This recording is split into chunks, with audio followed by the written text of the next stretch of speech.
There's no doubting Eileen's passion for music, but is her enthusiasm for rummaging on the wane? I hope not, as we've barely got started. Fortunately, David is still hard at work. In the kitchen, he digs out another piece of belique.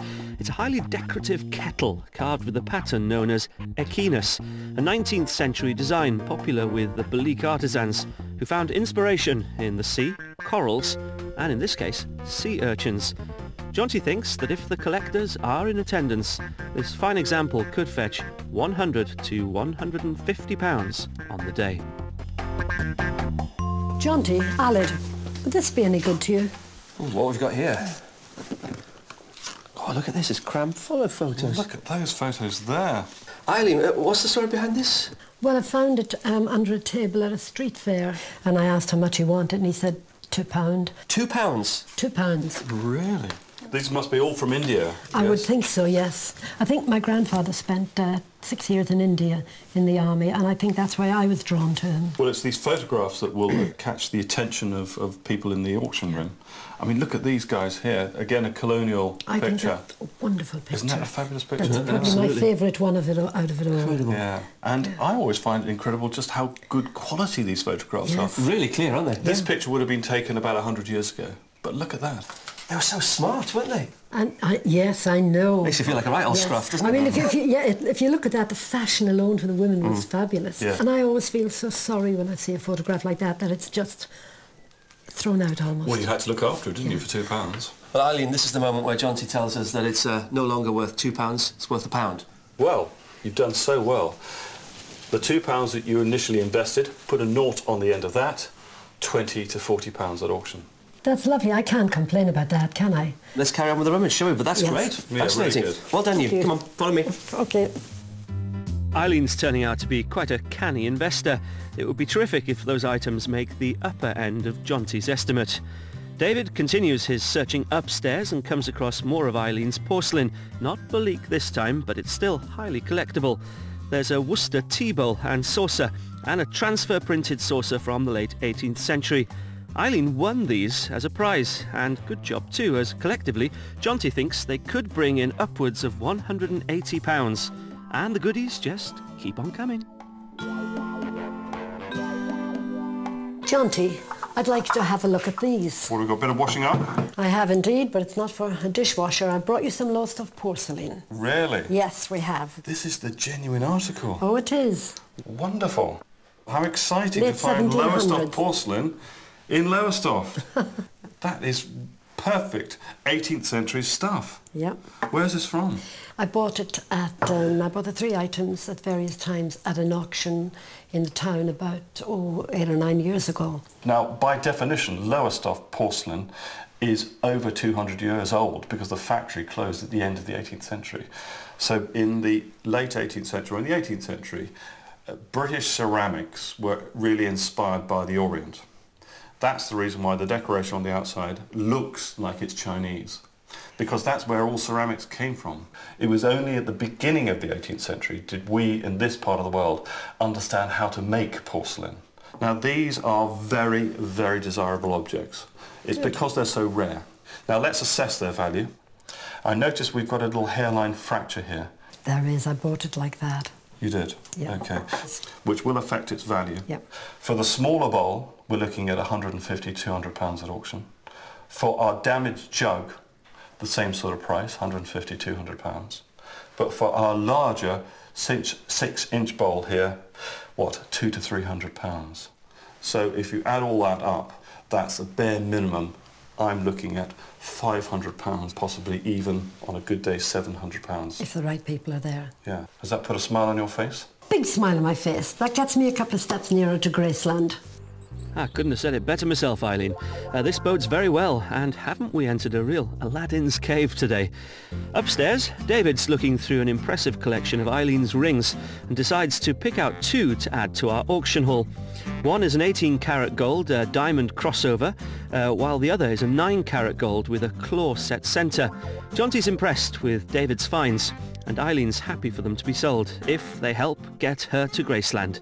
They'll be heading off to auction with a price tag of £180 to £220.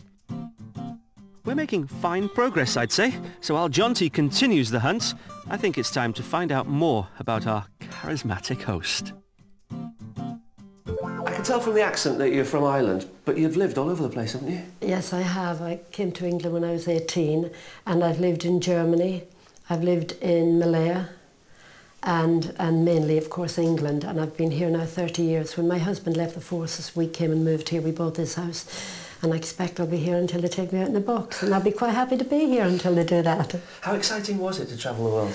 It was wonderful. I mean, the first time I went abroad, David was 3 months old and Kathy was 6 years old. And my husband was in the forces, so of course we were posted to Malaya. That was a lovely place to be for a year. And then we went to Germany. And in between, of course, we had spells in England. We started off in Aldershot. And we were in Germany for 9 years, and we all learned to speak German, and then we came back here in 1979. So what, you were entertaining the troops, were you? When I was in Germany, I used to go to various sergeants' messes and play the piano, you know, the old roll out the barrel stuff. Yeah. And after, if we had a dance like a summer ball or anything in the sergeant's mess, afterwards we'd all sit there and I'd get up on the piano and we'd have a good old sing-song. So I really did enjoy that. If only we had time for a sing-along. What sweet music we'd make. Maybe. Time is against us though, and I can't help thinking about Mr. Presley's own lyrics. A little less conversation. So it's back to the rummage. Jonty's having a final look upstairs and decides to add this old teddy to our ever-growing list of items for sale. It was manufactured in Germany and is known as a growler because it's supposed to talk when shaken. This one seems a little tongue-tied. Our expert says that any teddy bear collectors at auction ought to pay around £40 to £60 for the privilege of giving our little growler a new home. Jonty Hearnden, this is your life. Have you ever seen anything so big? Check this out. My life story's not that big. There we go. Eileen, why have you got the Domesday Book? That's a good question. Well, because my mother's people came from Clare in Suffolk, and I live in Suffolk, I thought I'm researching the family. I thought it'd be great if I got the Domesday Book to see if we went as far back as that. So I sort of scouted through it, found nothing, put it away, and forgot about it. Well, it's interesting that here we've actually got a copy of Little Domesday. Now, when this was commissioned by William I, William the Conqueror, in 1086, which was 20 years after that very famous invasion, there were in fact 2 books written at the same time. One was called Little Domesday, and that's of modern-day East Anglia. The rest is of England. So if we look on the inside here, this is a replica of the actual document itself, whereas the other parts of this particular volume are the modern-day interpretation of what's in this book. So are you now willing to part with this? I have to part with it. I've got a computer instead. Oh, how modern you are, Eileen. Well, it is in very good condition. I mean, I think if we were to put something like £150, £250 as an estimate, I wouldn't be surprised if we make more than that. How about that? I would never tell you your business, but I think even you're going a bit too high this time, because I don't think we'll get that. Really? Do you know, I love a lady that puts Jonty in his place. It should happen more often, it really should. Well, listen, our rummage has come to an end. Is it all doom and gloom, I wonder? You wanted to raise £1,000 to get you over to the States. Well, I can tell you, if we take Jonty's lowest estimate on all the items that we found today, we're hopefully going to raise something in the region of £1,780. So almost double. Very nice. That'll get me more than one night in the Heartbreak Hotel in Graceland. It will, won't it? Yeah. Oh, yes, it will. Look at the smile on her face now. Yeah. Now that's what I call one satisfied customer. Today we've seen quite a performance, and not just in terms of our antique search. Hoping to rock the crowd at auction, we have these 3 highly decorative yet incredibly fragile porcelain baskets. We're hoping the specialist collectors will be out in force and will crack the £150 to £200 estimate. The rich assortment of jewellery that includes the stunning diamond and blue sapphire bracelet.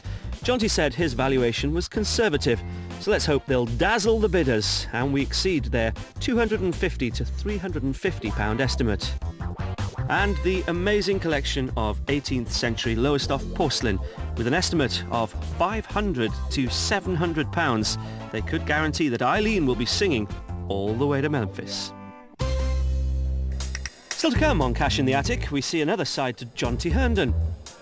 Isn't he masterful when he uses his voice like that? Yeah, I'm standing over there. Can you move? Very powerful. But not even our experts can thaw the frosty reception that some of our items receive. I think there are quite a few people who are just here to keep warm, to be honest with you. They're just sat there not doing anything. Will Eileen get through the sale without being all shook up? Find out when the hammer finally falls.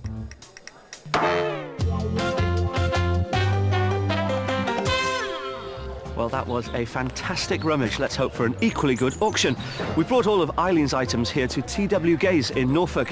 She's hoping to raise £1,000 for that dream trip to Graceland's Elvis's home. Let's hope the eager bidders are here.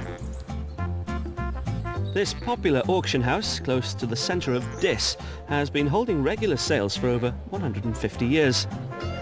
Agriculture was the original speciality of the firm before they branched out into antiques, and there's usually a high turnout. Surely that's a good reason for us to be positive in advance of our sale.